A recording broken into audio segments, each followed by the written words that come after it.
Welcome to part 2 of the InnerPrincess course guide to Tethys Station Hard on Walkabout Mini Golf. In this video we'll take a look at the back 9 holes of the newest addition to the Walkabout course selection, examining the various routes, shots and choices available to you. If you've watched my video on the front 9 holes, you'll know that I believe the defining characteristic of this course is choice, so where there are options available to you, I'll try to provide some insight on how to make winning choices. If you find this helpful, please like the video and drop me a comment if you have anything to say. If you'd like to keep up to date with all future content and guides, please subscribe to the channel if you haven't already. The back 9 starts with a fairly straightforward hole. Well, a completely straightforward hole to be literal. The putt is a fair distance, but it isn't too challenging. Aim straight, hit straight, and you'll only need to judge the power. As there's no back wall, clearly overhitting is far worse than underhitting. I recommend not getting too fixated on getting the hole in one and focus instead on just getting over the second ramp. This should leave you an easy enough putt for your birdie 2. If by some luck or skill it goes in first time, you'll bag yourself a couple of extra strokes off your round. Hole 11 is a brilliantly designed test of your bravery, logic and ability. Set across 3 tiers, you start at the top platform and need to make your way down to the bottom platform, which is home to the flag. To get down, you'll need to putt into a hole on the middle tier, but what makes this interesting is that it's positioned very close to an edge with no back wall, so although the putt is straight, if you miss you're likely going out of bounds for a reset. As a result, the first putt is quite all or nothing, though you can leave it safely short if you choose to. Get it in and you're down to the green for your birdie putt, which is another mid-length missable shot. My preferred route is to use the sidewall of the middle tier to come at the hole a little less straight, giving a marginally bigger runoff if your aim isn't quite right. You can still go in from here, and it offers a minor reduction in risk. Of course, there is a super technical hole-in-one route, which is to hit straight down into the hole. Good luck hitting that in match play though. Anyone who watched the Val tournament stream will know why I have slight PTSD about hole 12, and that's partly because I knew at the time this could be a round killer, and that's not a good mindset to play with. The cup is in a king of the hill position and sits at the top of the second of 2 raised tiers. By now, you may well also have noticed the hexagonal theme running through this course, perhaps no coincidence with this being the 6th course. The biggest challenge with this hole is that if you don't get the ball in or stopped on the top plinth, you'll roll down to have an equally difficult shot again next time. This means that you've got a minimum shot skill threshold to hit, or you make no progress at all. If you find yourself struggling with this skill threshold, consider taking a sacrificial positional shot to the first tier and simplifying your shot to the cup. If you do play this route, just remember that the second slope is steeper than the first, so you'll need to hit a bit harder on your second shot. If you want to take on the hole in one or try to stop at the top, here's my guidance. There are 2 weights you can use to get the ball up to the cup. The first is the softer weight, keeping your ball in contact with both slopes, and therefore allows a more direct judge of shot power. This is a smoother line, but has the risk of a high chance of running off the back if you miss the hole. The second weight involves hitting slightly harder and causing your ball to jump off the first ramp. If you judge this correctly, it will hit the second ramp, causing the ball to slow down, hopefully just in time to stop at the top, and potentially also go in. Because of this braking effect, it can be a useful method to contain the runoff if you happen to miss the hole. Give it a try in practice and see how you get on. Hole 13 brings us into the mined out rock which we saw earlier in hole 8. This layout is the result of a design collaboration between Mighty Coconut and Lena Beecher. Like the easy course version, between tee and cup is a loop-the-loop style obstacle, only this time without any protective sidewalls. There are 2 main ways to approach this hole, so once again we'll need to analyse how to make the right choice for your game. Route 1 is to tackle the loop head on. The hexagonal tee kindly offers a pointed corner for aim reference, so if you hit just left of this point with a good firm whack, you should send your ball safely round the loop and into the far end of the green. The advantage here is that your first shot doesn't need a lot of finesse, but the downside is that you'll probably leave a fairly long birdie putt. Even if you miss this putt, you'll score yourself a reasonably safe 3. The second route requires a level of delicacy, style and grace that I don't really have. The aim here is to hop from one side of the loop to the other without going up and round, and although there's a risk of dropping off any number of edges, if you get it right you're left with a much shorter and simpler birdie putt. If you think you can hit this first shot with more than 50% success rate, it's the right way to go. One quick note on Route 1. It has the bonus benefit of offering a potential hole-in-one. If you give your tee shot a decent whack, the angles either by luck or design give you a fair chance of getting in the hole, so it's one for the highlight reel at least.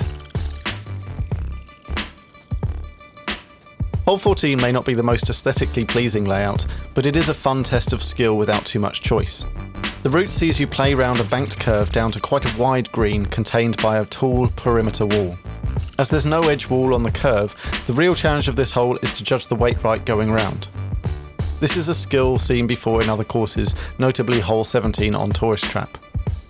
I'm sure some bright spark will come up with a trick shot on this hole eventually, but I can't see it being any more beneficial than the straightforward route, which should still secure you a safe birdie or par, providing you don't miss your tee shot. Playing around the banking will most likely leave you a mid to long second putt, so remember to keep your focus up and not to take that one for granted. There's also a curved wall behind you and a non-symmetrical hole layout ahead of you, so there's plenty to disturb your natural shot alignment, and this explains why many will miss this second putt. Now, before looking at the shot options for the 15th hole, I'd like you to answer a question. At a par 4, would you be happy leaving this hole with a birdie?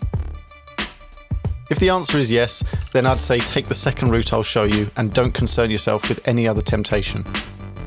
Between you and the cup are two black hole style obstacles. The loose figure 8 shaping instinctively makes you assume that the best route to the cup is to snake around these obstacles, gracefully using the banking to weave your way to a certain hole-in-one. Or at least that's what your confidence is probably saying to you.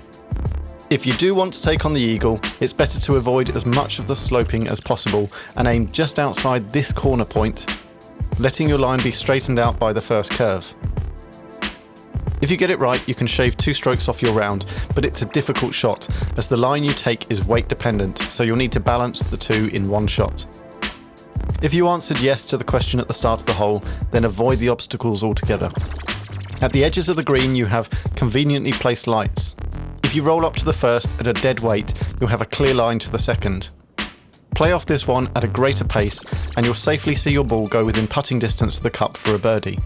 I've come to accept that this is my higher percentage route, so don't be ashamed if you do too. There are some really cool layout discoveries to make in this course, which bring the design together into one cohesive environment. One of these is that the rotating obstacle of hole 6 is connected to the top of the rotating obstacle in hole 16.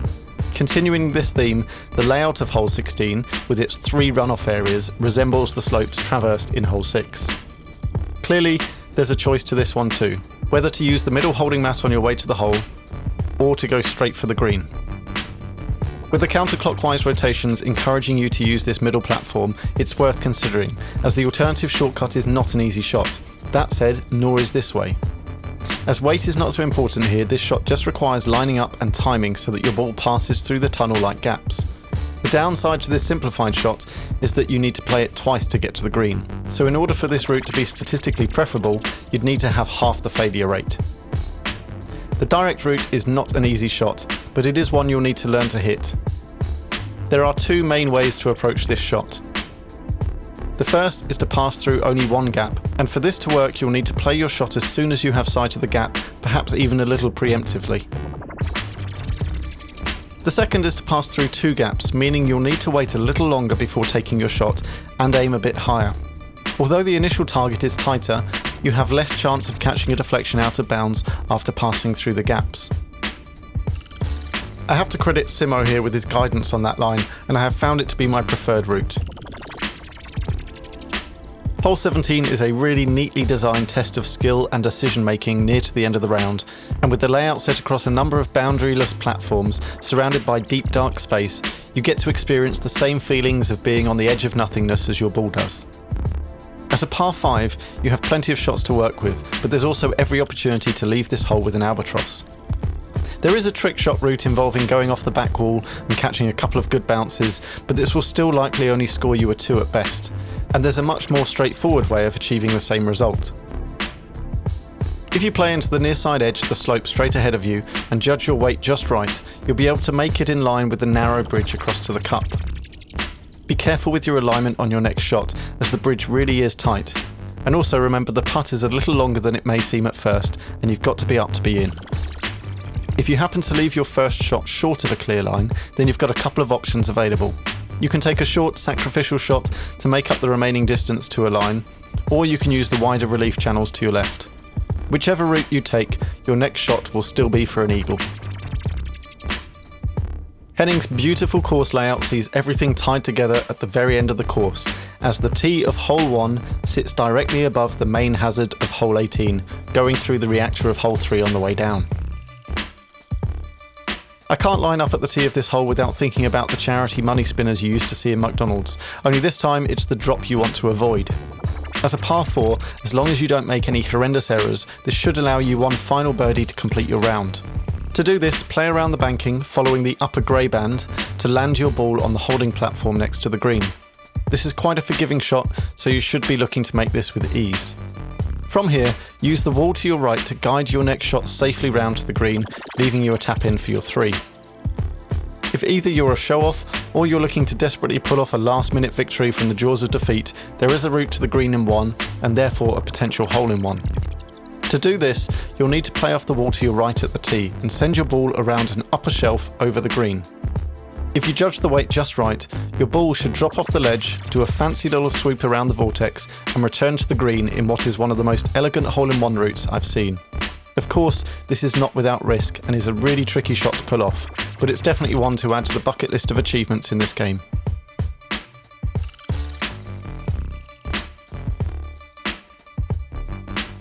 Oh, and don't forget to make sure you get the eagle putt in, otherwise all that showing off will have been for nothing.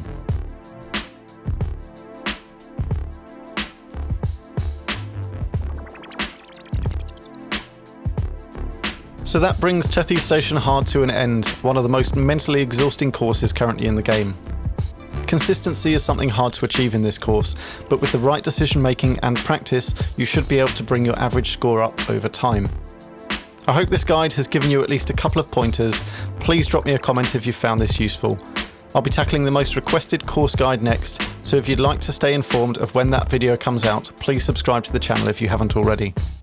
Thanks again for watching. I look forward to seeing you out on the course.